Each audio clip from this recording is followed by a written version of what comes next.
force be with you is a phrase used to wish a person well to overcome a challenge.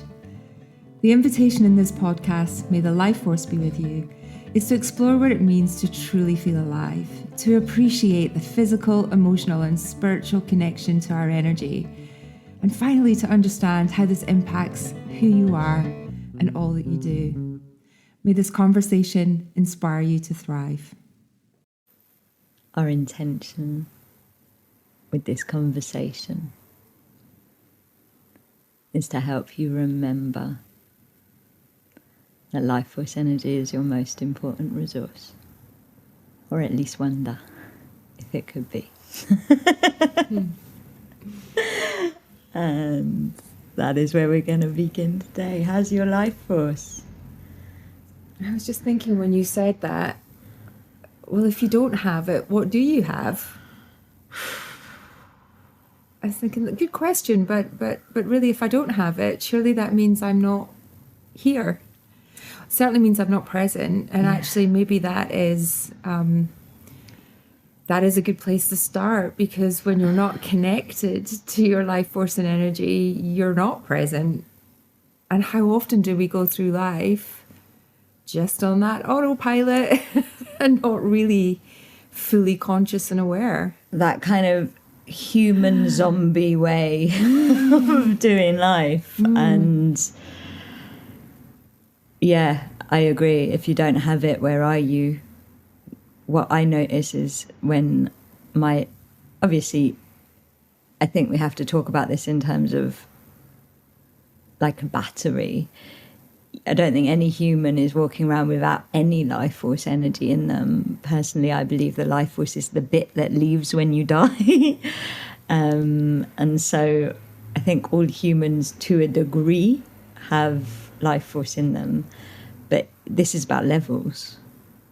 And when your levels are really, really low, then, like, for me, when my levels are low, all of my problems are heightened. You know, my ability to cope is low. My ability to stay calm is low. I kind of walk around in a state of disembodiment, of overwhelm, of all of the ways in which that I can function, but just not function at my best.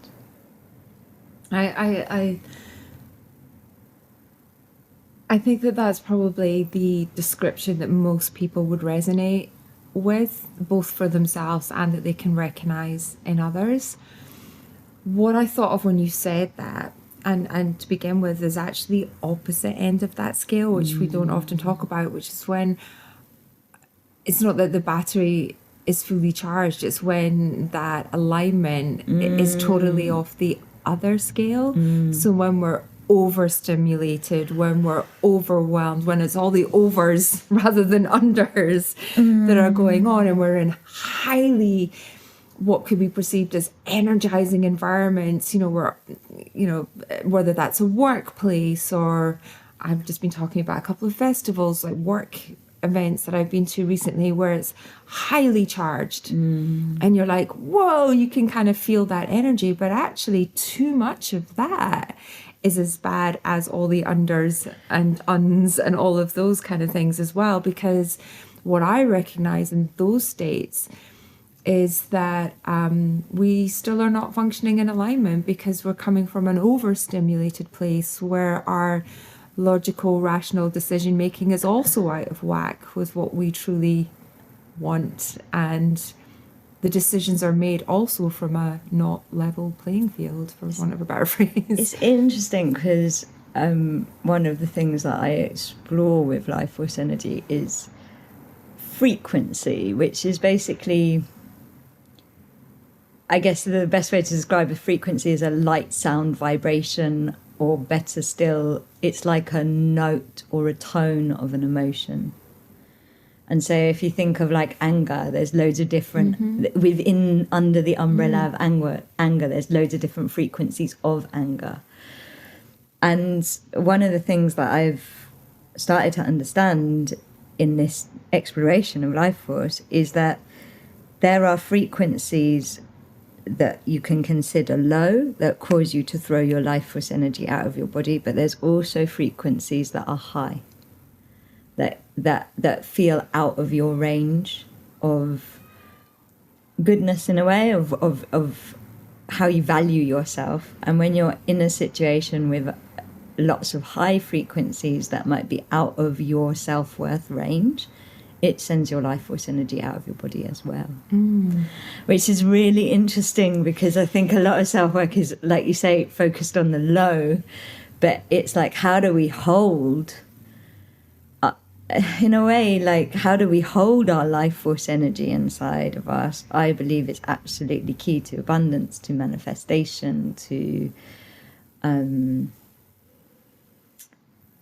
getting toward the life that we really want, not the life that we work for, the life that we really want. My goodness me, there's so much that comes up for me when you said that. Where do I start? So a couple of things. When you say that, I don't know which one to ask first, because I'm quite excited by these questions I've just thought of. Ooh, which one will I start? So frequency and energy and vibration really interest me. And frequency, I want to break down into two parts.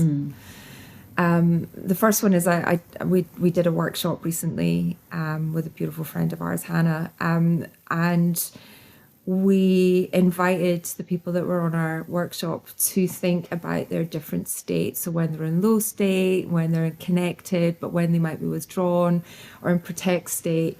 If there was any kind of noise or visual that came with that. And it's amazing what your mind can do, and that you can create a noise and an energy and a frequency, even when you didn't imagine that you have something around, when you're feeling down or that lower energy, and also when you're feeling protected and safe. And your mind creates these noises and a symbol for you, colour, place, sound. So I'm always really interested around sound and audio and what that does for our emotional safety, and that feeling of calm and connectedness. So that was just an observation that we can come back to. But my very first question that came up was, can places have a frequency? I believe that we live in a universe that is a constant frequency. You know how you say sometimes, I just didn't get a good vibe about that place. Yeah, I mean, I walked in there and it just didn't, there's something about that place, right? And our instincts are screaming at us, right? You know, we speak vibration. It's our first language, really. And funnily enough, sound and our sense of hearing, we hear when we're in the womb. So sound is our first way we experience the world. Right. And it's also, I met a doula once who says your sense of hearing is the last thing to shut down when you're dying. So it's also our last bit of the world. And very often when somebody's dying, relatives hold their hand, but their sense of touch is gone at the very end. You need to keep speaking to them. It's the last thing that goes, is our sound. And so sound, in a way, is how we enter and how we leave life. And so it really is our primordial language. And that is why we all speak vibration, whatever you believe. That's why everybody goes, I didn't like his vibe, didn't get a good feeling, you know. And really what we're talking about is sound, even though we call it feeling and vibe. Sound is a vibration. So frequency is kind of how we primordially navigate this world. How fascinating. So places on earth, different environments, whether you're by the sea, whether you're up a mountain, whether you're in a forest, whether you're in an urban environment, those are all kind of speaking to you in a way through that energy and that frequency that's been emitted from that environment and your place within that environment. Because I guess as soon as you're in that place in some regards has changed. Yes. Because you add to that, you're part of it. Yeah. And I guess all of life is vibration. You know, we're not physicist, but I think there's quite a lot of science that now talks about how all of life in one form or another is we're all just molecules bouncing off each other in a thing that just happens to be put together in forms and colours sometimes, right? I believe that. Yeah. And we're so much water as well, which is a lot of the vibration. Which is vibration, yeah. And I think that, you know, in the spiritual world, which is really where I guess my work is rooted, there's this big thing about raising your vibration, your vibration. It's like we hear it all the time. Raise your vibration. And I remember one time my guys were like, you say this all the time, but do you know what your vibration is? Like, have you actually stopped to go, wait, what is my vibration? And their guidance was that your vibration is the imprint that you leave in the universe in every moment. So it's what we imprint into the time-space coordinate of now. And the one that matters in terms of what matters in terms of our vibration is what we repeat the most. Because if you think you're constantly imprinting, like with every heartbeat, you're imprinting into the cosmos, and the ones that you do repetitively are the ones that have the biggest impact in terms of what you then manifest, what then echoes back to you. And so for a layman's, it's you get out what you put, or you get back what you put out, or you get what you receive, or, you know, karma. There's something about it's that. Law of karma. Yeah, it's like what you're sending into. I wish everybody could see you, because you're being very soft and gentle in your kind of gestures right now. There's a softness where I have, you know, butterfly softness and gentleness versus, you know, in my head, because we're talking about may the life force be with you, I have like the Darth Vader doom, doom, doom, doom, like that Tyrannosaurus Rex thudding vibration is very, but that repetitively has a dull undertone. There's a heaviness. So maybe the invitation is to think even. I mean, my grounding exercise that I do is a reflection for people to think about, be where your feet are. Maybe the extension of that is to think about how you're stepping into your day. And is it softly, gently, quietly, without much vibration?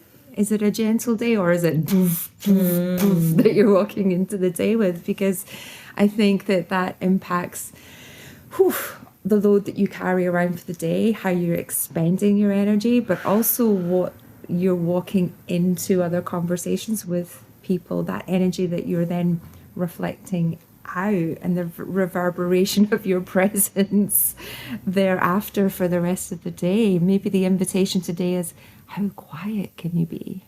And soft. And how beautiful. Because I feel like in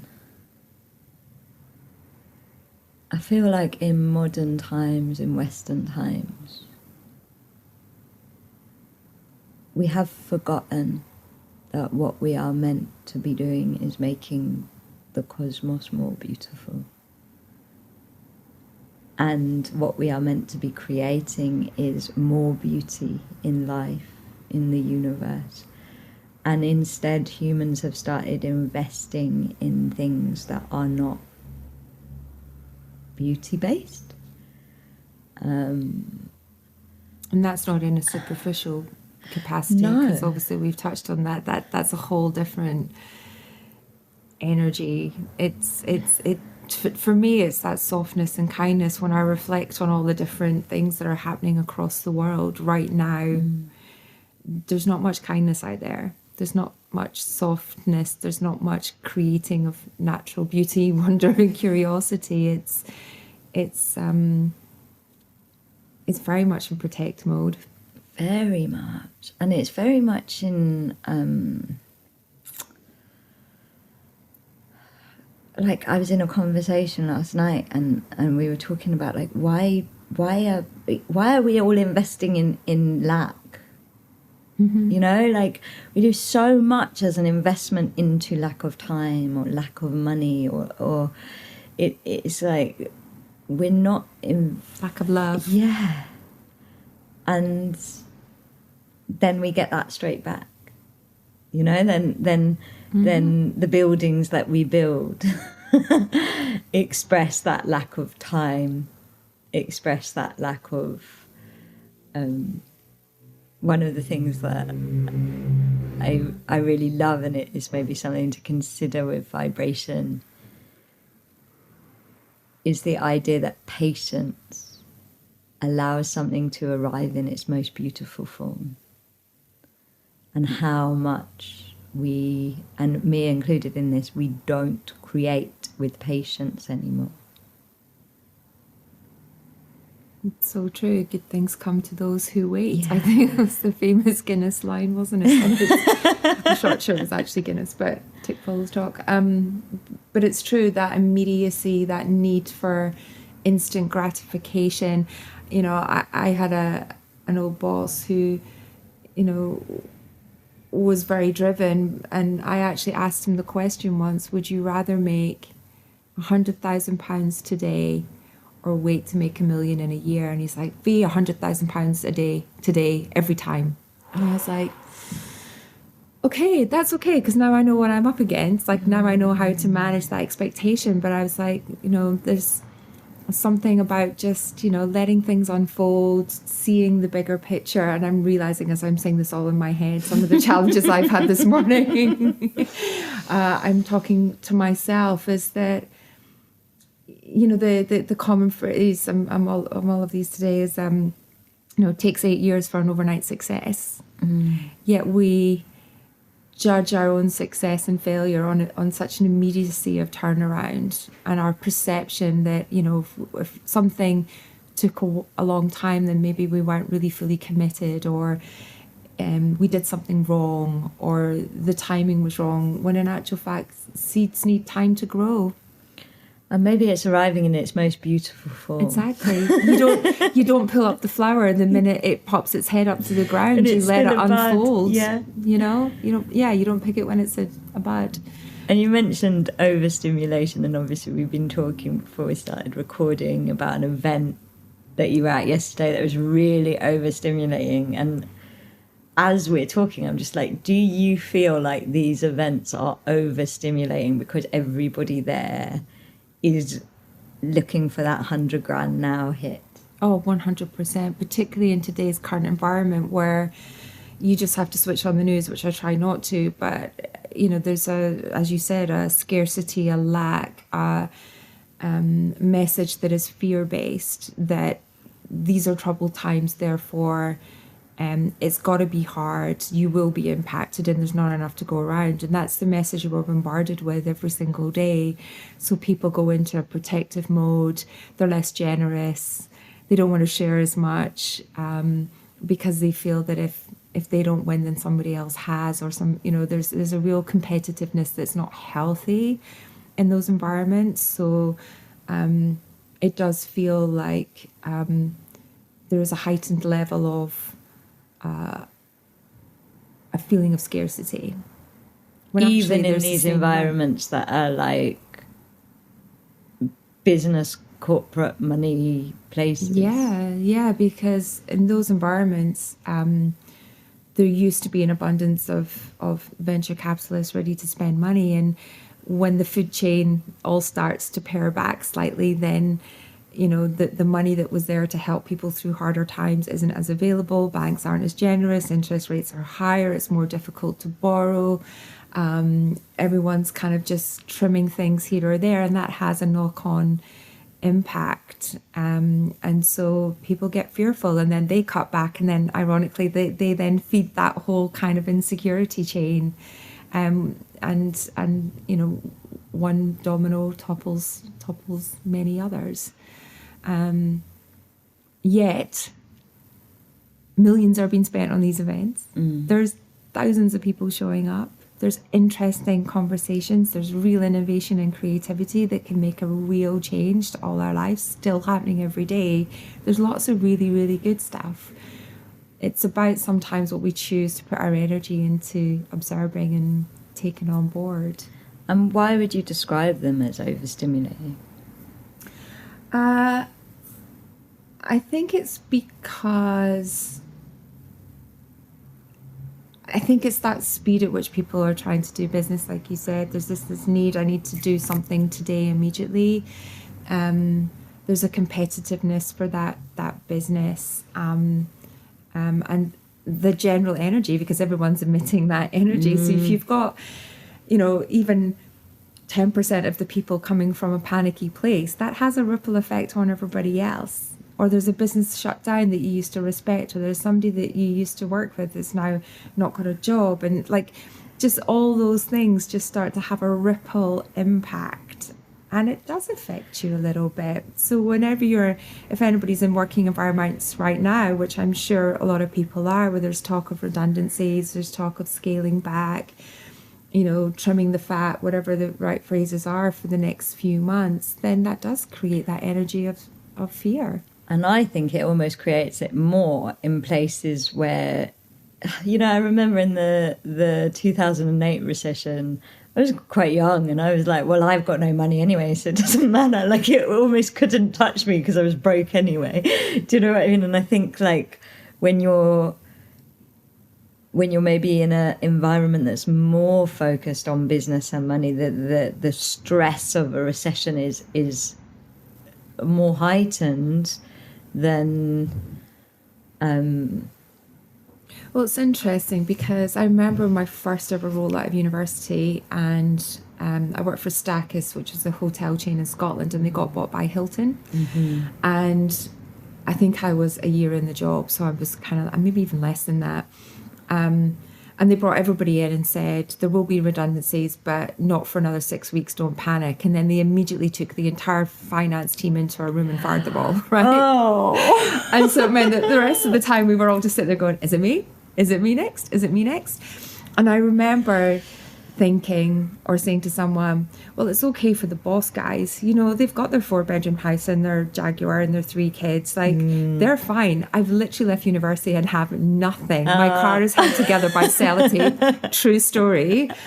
What am I going to do? And then someone pointed out to me, they're like, Fee, their overheads are you probably have more disposable income than they do. Yeah. Just be mindful that just because someone's higher up and they might have the appearance of wealth does not mean to say that they are living from a non-fear, financially based place. And that's something that's really stuck with me, that we don't know what other people are going through. An assumption when I'm at these events and everybody's on the surface of things looking very successful, we have no idea the financial pressures, their family situations, they might be caring for people, we have no idea. And the poverty consciousness. I mean, I have met billionaires with poverty consciousness. Mm-hmm. It doesn't kind of matter how much money you've got in the bank, you can still have the poverty consciousness. What's interesting to me is that I believe that our relationship, how we relate to money, really shows us how we relate to our own life force energy. Mm. And so if you're somebody that splurges or busts and booms, I would put money on, or I put life force energy on, that happens in your life force energy, because money is what humans have projected their life force energy onto. So you'll have savers and spenders. Yeah, and people that are really tight, and people that use up all of their money. Or there's a generosity, or maybe the people generosity in the wrong way. Yeah, and it's a really amazing thing to go, okay, what do I do with money? Because that's what I'm doing with my life force energy. Because the reason I think that is because I feel like we've projected, we think that money does what life force energy actually does. So money opens doors, money manifests, money creates options, it's creative growth energy. Mm-hmm. And that's what our creative life force energy is. That's what it does. And so how we relate, but because humanity in general have projected that power outside of ourselves onto money, generally, I've sat with this a lot, all of the patterns that I have with money, I also have with my own life force energy. Because in a way, money is just a reflection of the life force energy going on. Isn't that fun? That is, because you're right. I'm sitting thinking you're right. Like being aligned with your life force energy and your when you just know that this is what I want to do. This feels good. Then you create the opportunities. You open the doors. You create action, not the actual money. The money's just another energy force. It doesn't. How often do we actually see money these days? Right? It just exists. But it's what we do with the perception of it, perhaps, that is the thing that makes the difference. Yeah. Because we never see it. We don't have it physically in our hands. No. But it's that perception of security, maybe, or that energy that we give ourselves permission what to do because we feel we have it. I don't know. I'm trying to work that out in my mind myself. I feel like it's sad that... so you can pay for a door to be opened, or somebody that you know can open a door. Mm-hmm. Like, there are many ways something can manifest. Society is very focused on the fact that money manifests things when it isn't actually true. You don't always need money for something to happen. Mm-hmm. And your life force energy is your ability to manifest. It's your charisma, it's your ideas, it's your vibe. It's the thing that makes that person that's going to open the door notice you. And it's sad to me that we as a culture exchange our life force energy for money. Because our life force energy is more powerful than money. Money's only one way to manifest. Our life force energy is many ways to manifest. And somehow we've decided as a culture that, I had an interesting insight this weekend that work is when you exchange your life force energy for something, and creation is when you're full of your life force energy and you fly towards it and it manifests in front of you. And it's like, is it worth giving up your life force energy? And I know that's really radical though, because society says it is, and I get it when you've got bills and children, and this is like a really radical philosophy. But I'm just wondering. So what I hear when you say that, because my initial reaction was, well, it's not possible because this is the exchange system that we're in. It is that. But I think what I then kind of my mind went to is that when you say not to expend your life force energy in exchange for money, there's a difference between giving freely, willingly, lovingly, the good bits, the amount that you want to.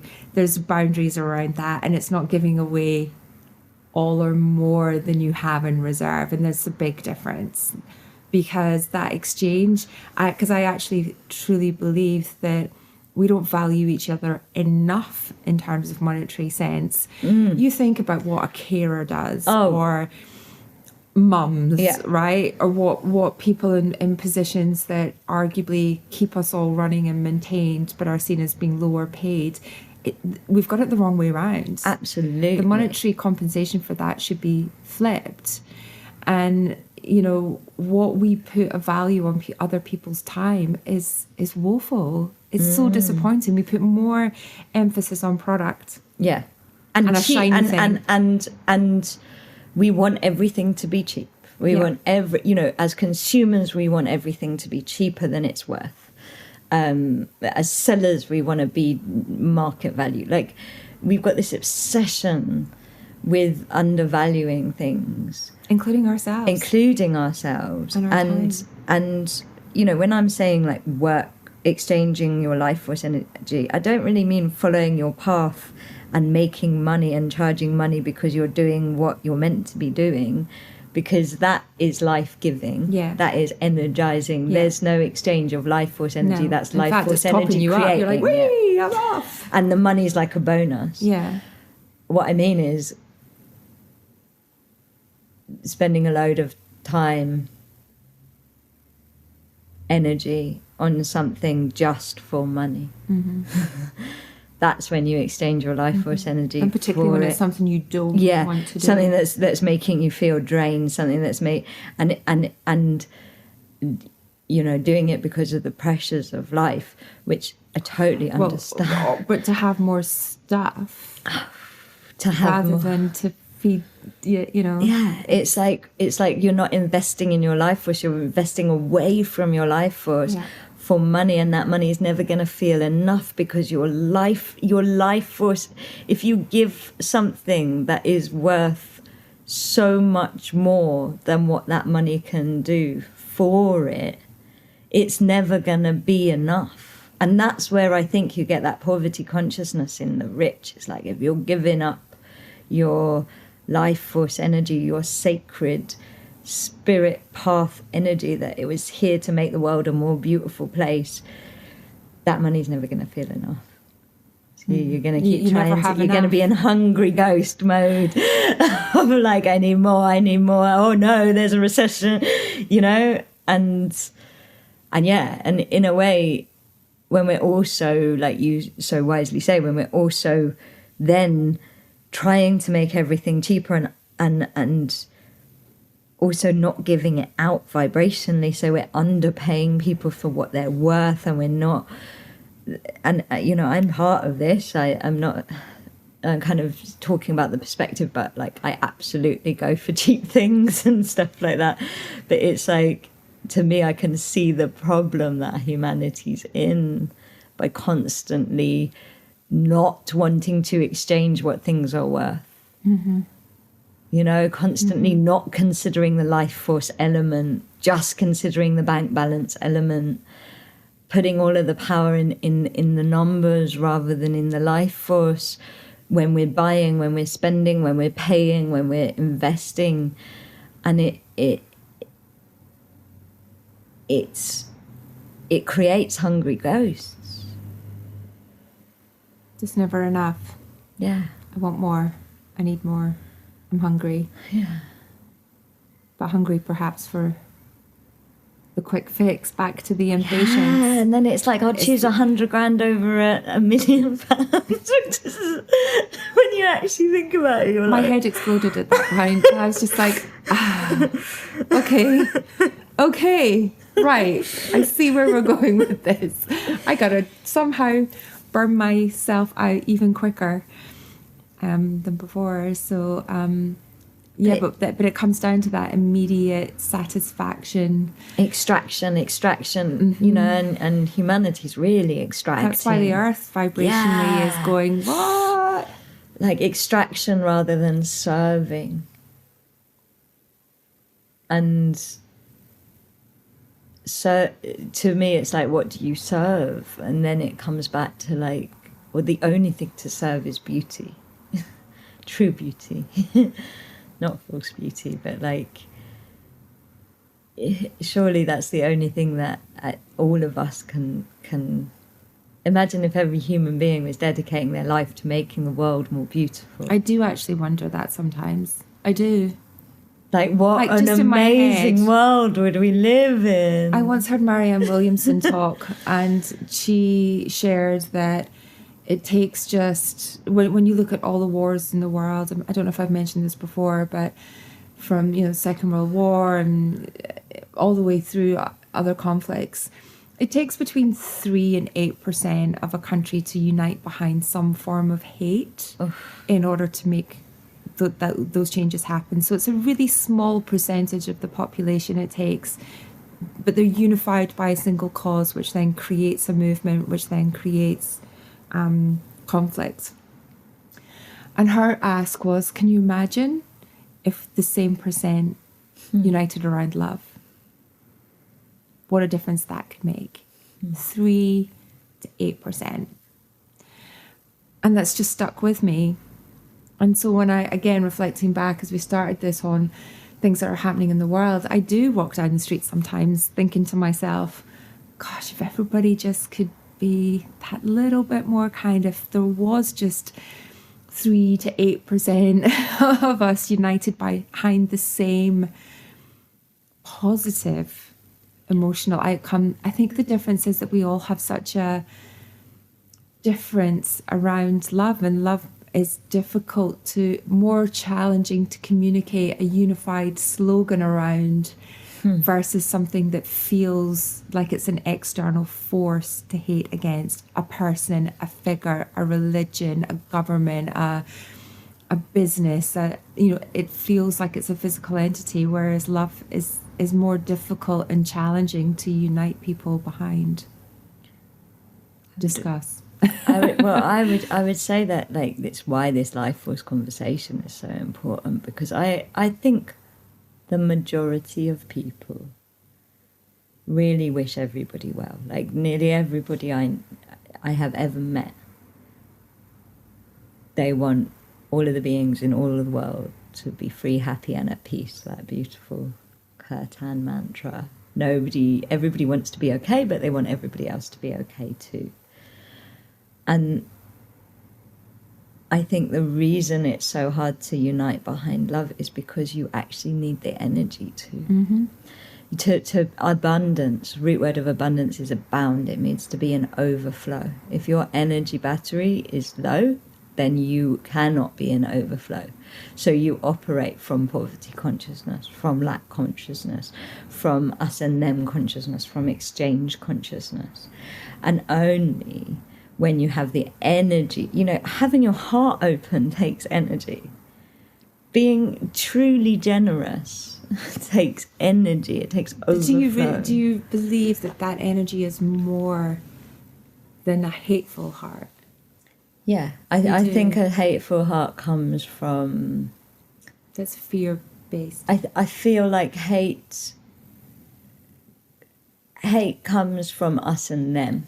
Mm-hmm. Hate comes from you have to have something to target it at. And it comes from feeling like you got the short straw in an unfair world, and that energy, it really is when your life force energy has got so low that you have to fight for it back.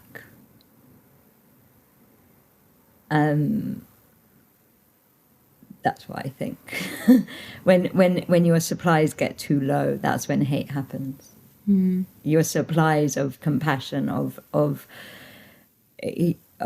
resources, including the most basic survival resources, and you have to, because humans don't like to take responsibility and go, maybe I need to reclaim my energy back. It's easier to blame your energy back. So hate is like blaming your energy back. It's like the victim going in, becoming the persecutor, going, these people, this race, this is the reason I have low energy. It's blaming your energy back, which is a way to get energy back, but it's also just a way to create another cycle. I think you hit the nail on the head for me in explaining that. I can really kind of see when you said that. I'm like, yeah, that's why,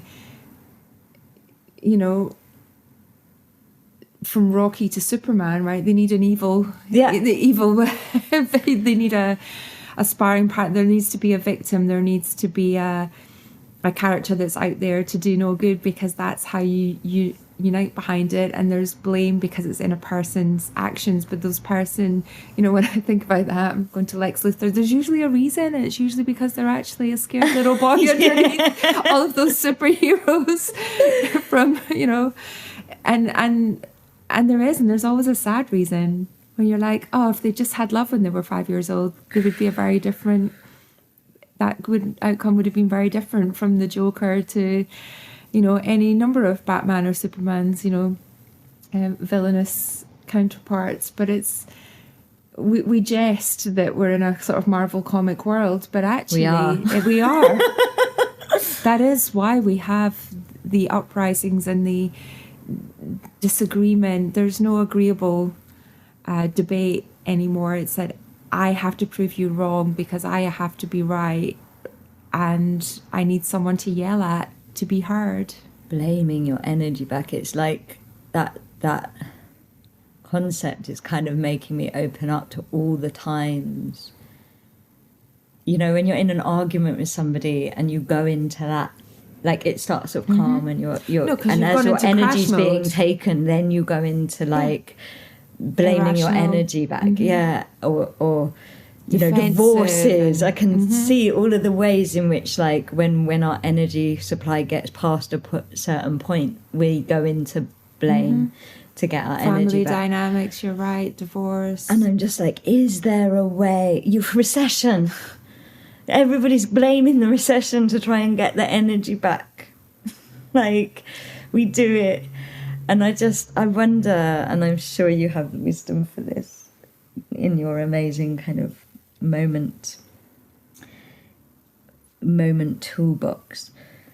I wonder if when you're in that blame your energy back state, if there's a different way to get your energy back.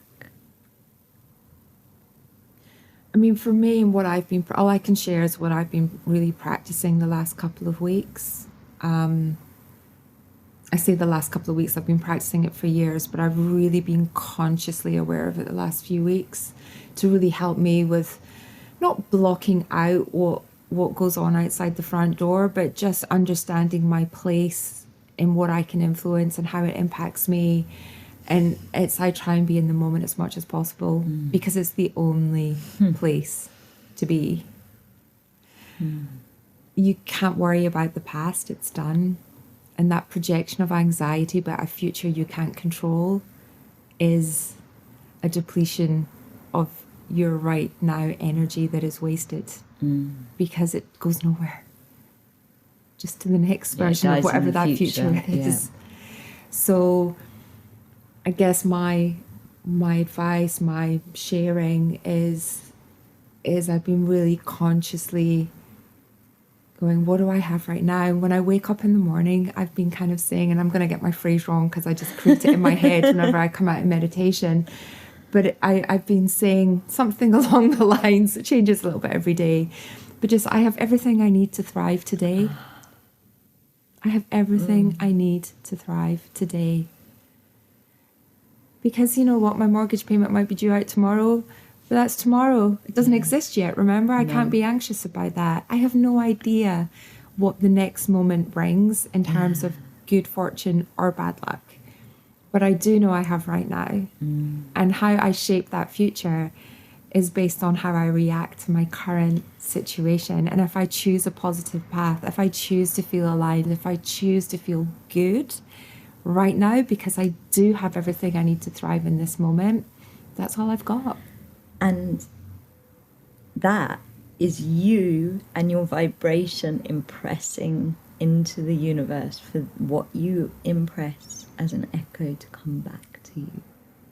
So that is that moment of you and your vibration co-creating the infinite field of creativity. It's beautiful. And it's like, to me, it's like, what if you, in those moments, are not blaming your energy back, you're beautying your energy back? Well, I would finish that thought by saying what I do within that moment is I feel it. So I say it, but I feel it. And we have the ability, our brain doesn't know the difference between imagined and reality. So why not create right now a vision, a feeling, an idea of something that feels good? Why not make yourself feel good in this moment? It doesn't matter what comes next because we can't control it anyway. So I've been, again, practicing just when I have those thoughts, also feeling what it feels like to appreciate that.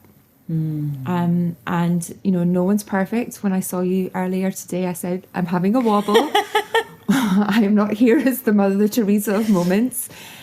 But it's how long you stay in those wobbles that impact your life force energy and impacts how you then show up for the rest of the day. So the more moments of good I can feel and be aware of them, the more it counters those wobbles, and I can snap myself back faster. So it takes time. You know what, guys? There isn't a red pill or a blue pill.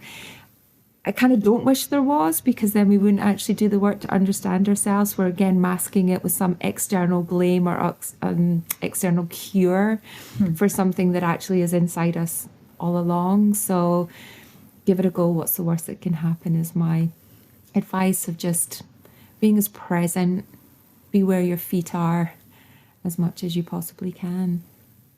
And if it's not here now, it's arriving in its most beautiful form. Be patient with it. Yeah. What a nice way to end. It's lovely. Thank you. Thank you. May the life force be with you the rest of the day today. We hope this conversation has topped up your life force energy. If it has, then please help us spread the life force. Like, share, subscribe, all of that.